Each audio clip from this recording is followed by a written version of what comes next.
Hi everyone. Let's remember how to do some SOHCAHTOA today. So today our focus is on right triangle trigonometry, and this is for Algebra 2. So I'm assuming that you have learned this lesson at least twice before. This content was covered in both geometry and Algebra 1, so this is going to be just a very quick refresher with a few examples of how to work with our right triangle trigonometric ratios, I should say. So if you remember, SOHCAHTOA is actually an acronym for the three trig ratios, which are sine, cosine, and tangent. So sine, which looks like sin, but we pronounce it sine, is always the ratio of the opposite side to the hypotenuse. And I should mention that the trig ratios are always in terms of an angle. So it's based on an angle measure that would usually go right here. What is the ratio of the opposite side to the hypotenuse? And when you put this in a calculator, it's going to spit it out as a decimal. But remember, what that decimal really represents is a ratio. If you were to think of it as a fraction, it's the comparison of the opposite side's length to the hypotenuse. And that ratio is always constant. So our next one is cosine.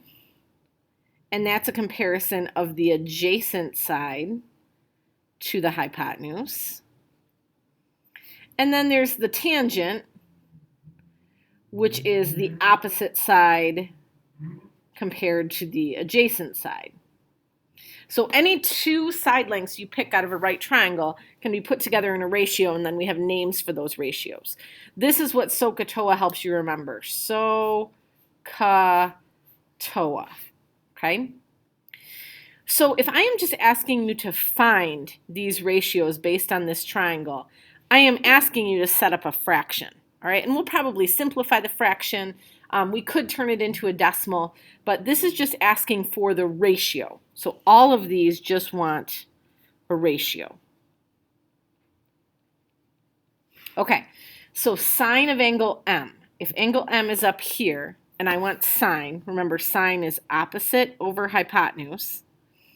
So just to remind you, the hypotenuse is always across from the 90-degree angle. So no matter which angle I'm working with, this side over here is going to be my hypotenuse. Now, the opposite and adjacent side do shift depending on which angle it is that you're looking at. So if I'm looking at angle M, the opposite side would be the 12. So my sine would be 12 over 13. And you don't technically have to do this to answer this question, but I'm going to go ahead and do it because I really want to drive home the point of what it is that you're seeing in a calculator. If I do 12 divided by 13, that's going to give me this decimal, 0.9230. Did I get that right? Yeah, 9231, I guess, if I'm rounding. Okay, and so if I knew the actual measure of angle M, like in degrees, and I typed in sine of whatever angle that happened to be, this is the decimal it would spit out. But that decimal really just represents this ratio. Okay, so now for tangent of N, now I'm shifting over here to angle N, and I want to be looking at the opposite side. So now my opposite is 5 because I'm looking at a new angle compared to the adjacent side. Now, adjacent means next to. And so sometimes we get mixed up with the hypotenuse because these technically are both next to angle N. But if you identify the hypotenuse first as being across from the 90-degree angle, the adjacent side is the leg, the one that's part of the right angle. So this would be the adjacent, this would be the hypotenuse. So tangent of N, let's see, opposite over adjacent, so that'd be 5 over 12. Which, again, just for consistency, 5 divided by 12 gives me 0.4167. And then cosine of N, cosine is adjacent over hypotenuse.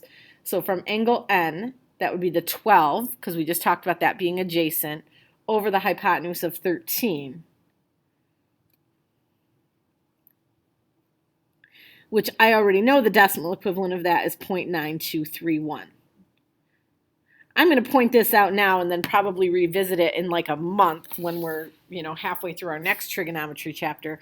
But I do want to point out that the sine of angle M and the cosine of angle N, these two angles, the sine of this one matches the cosine of this one. That's going to be a big topic, like I said, in about a month from now. Okay? Notice that to do those questions, I never touched the sine, cosine, or tangent button on my calculator because I had this triangle in front of me so I could make my own ratios. Okay? I did not need to use sine, cosine, or tangent. That's going to get confusing when we get to some of the other later types of problems where you are going to be using those buttons. Okay, so now let's talk about how we actually use these trig ratios. If we want to try to find the length of side AB, this is my x. And that side in this triangle is the hypotenuse because it's across from the 90-degree angle. The angle that I'm given is angle A, so we're going to try to work with angle A here. And this is the other side length that I'm given. So whenever you're doing one of these problems, I always say you have one side you know, one side that you're trying to find, and then there's another side that's your don't know, don't care side, okay? I don't know what this is, I don't care what it is, so I'm not using this side at all. I'm using the hypotenuse because that's what I'm trying to find, and this side would be adjacent to the 40 degrees. So if I'm using adjacent and hypotenuse, that's going to be the cosine. So cosine of 40 equals 6 over my hypotenuse of x. Okay. Every teacher teaches this next part differently. So if you learned something else last year and it works for you, go ahead and use it, okay? When I do these problems, I like to think of them as proportions so that I never get mixed up on which way I'm supposed to be multiplying or dividing, or if I'm supposed to be multiplying or dividing, I guess I should say. So I'm going to put this thing over 1 here. And then I'm going to cross multiply. I'm going to do cosine of 40 times x equals 1 times 6. So I end up with x times cosine 40 equals 6 times 1 is 1, or sorry, 6 times 1 is 6. Sorry guys, it's Friday afternoon. I'm making all kinds of mistakes today. And then I look at this and say that I know to get x by itself, I would have to divide by the cosine 40. Notice I haven't typed cosine 40 into my calculator because as soon as I do, I know I'm going to get a messy decimal. So I'm trying to save that all for the end. Okay. And so now this is the calculation that I'm actually putting into my calculator. 6 divided by cosine 40. Okay. And like I said, if you had a different method for getting to that point, totally okay with me. You are going to want to make sure, and especially if you have a new calculator or something like that, because these angles are in degrees, we want to make sure our mode is set to degrees. So hit your mode button before you begin here. Go down to where it says degree. You've got radian or degree here. We're going to use degree because that's what our angles are being measured in. We will reach a point, again, in a couple of weeks where we'll be flipping back and forth between radians and degrees. So you're going to want to be familiar with where this setting is located. So now that I'm in degrees, I'm going to type in 6 divided by cosine 40, and I come out with 7.83. I'm just going to round to the nearest hundredths here. So, whoops, wrong pen. And it didn't really give me a unit, so I'm just writing this number down, 7.83. I always like to kind of check with the other values in the triangle to make sure that makes sense. Remember, your hypotenuse is always going to be the longest side in the triangle, so it should be longer than that 6, so I think that looks reasonable. All right, let's hit some word problems here. Example 3. An observer on top of a lighthouse that's 45 feet above sea level spots a boat approaching at a 34-degree angle of depression. So what I really want to talk about here is, let's see, I'm distracted by trying to draw a picture, okay? Here's my person in a lighthouse, okay? 45 feet above sea level. And here's the sea, okay? And now I lost my train of thought. But what I really want to point out here is the angle of depression and how that fits into your picture here. Okay, so here's my boat. Okay, not drawn to scale. So when I say that I can view this boat at a 34-degree angle of depression, what that means is my lighthouse observer is staring straight ahead, okay, into the horizon, And then he turns his head downward to see this boat approaching. This angle that he's turning his head at is my angle of depression. So a lot of people, when they draw their picture, want to put this angle here. That's not an angle of depression. Angle of depression is always going from a horizontal line. So as though you're looking straight ahead and then you turn your head downward. Okay?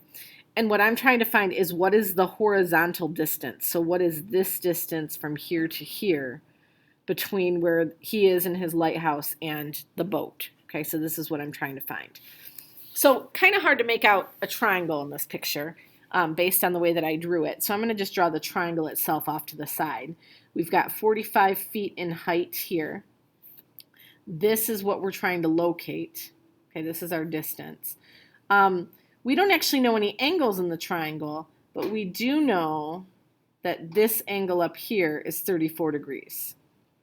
So the reason that helps me is I can now use, and I don't know if you remember this from geometry, but alternate interior angles state that because this line is parallel to this line down here, that this angle and this angle are going to be congruent to each other. So I can now put my 34 degrees down in this corner, okay? And now I can do some trig, okay? All of that just to be able to get to the point where I could do some trig. So from this angle, let's identify what sides it is we're working with. From this angle, we've got the 45, which is opposite from my 34 degree angle. We've got the x, which I know is my adjacent side because this one must be the hypotenuse, and that's my don't know, don't care side. Opposite and adjacent means I'm working with tangent, so I'm going to set this up as tangent of 34 equals 45 over x. Similar to the last one, I'm going to put this over 1 and cross multiply. So, I had too much fun drawing my picture on this one and didn't leave myself enough room, but we end up with x times tan 34 equals 45.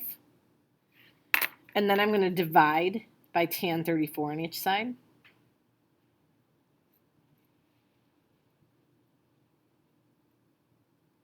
So this cancels. This here is what I'm typing into my calculator now. So 45 divided by tangent of 34, and I end up with 66.72 feet.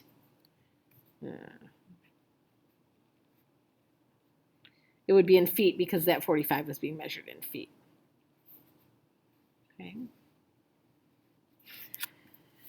And there we go. And again, in that problem, that number looks pretty reasonable to me. So have some fun drawing your pictures, or not. I mean, honestly, if I wasn't doing this for you guys, I probably wouldn't have taken the time to draw this whole thing. I would have just drawn my triangle. But whatever works for you to help kind of process the situation, go ahead and do it. Okay, one more example to get through. Example 4. Federal law states that every new public building must be accessible by a ramp with a slope of 1/12 or less. Let's remind ourselves what slope is. Remember, slope is rise over run. Just going to kind of jot that off to the side here. That 1/12 is giving me rise over run. What is the maximum angle of elevation for a ramp in a public building? So angle of elevation is kind of the flip side of angle of depression. So angle of depression is up here looking downward. Angle of elevation would be like if I was sitting in this boat and turning my head upward to look at the guy in the lighthouse. Okay, so in this case, here's my ramp leading up to my building. Okay. You're missing some information here. This should tell you how high this ramp needs to go.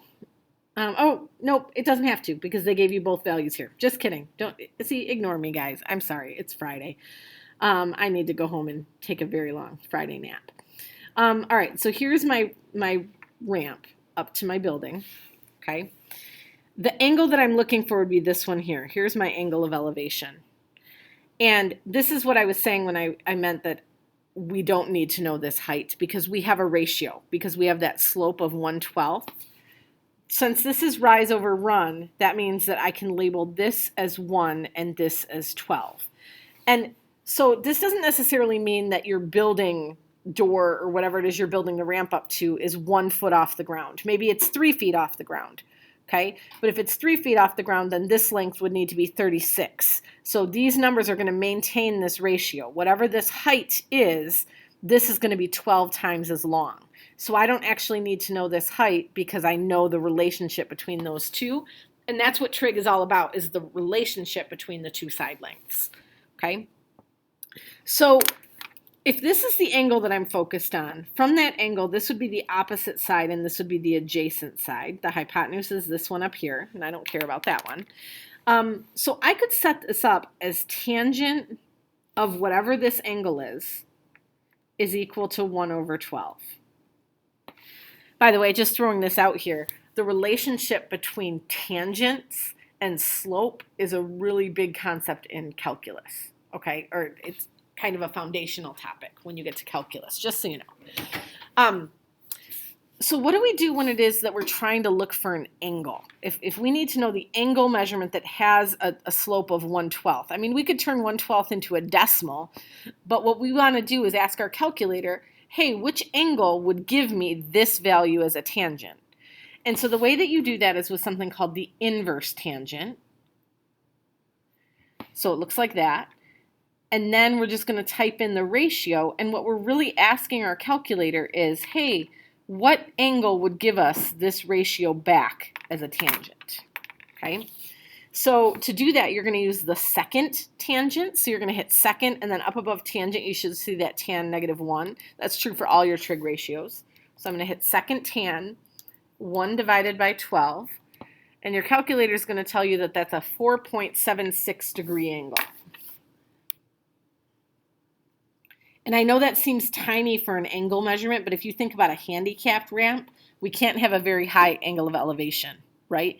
It just wouldn't make sense as a ramp to have a very steep ramp.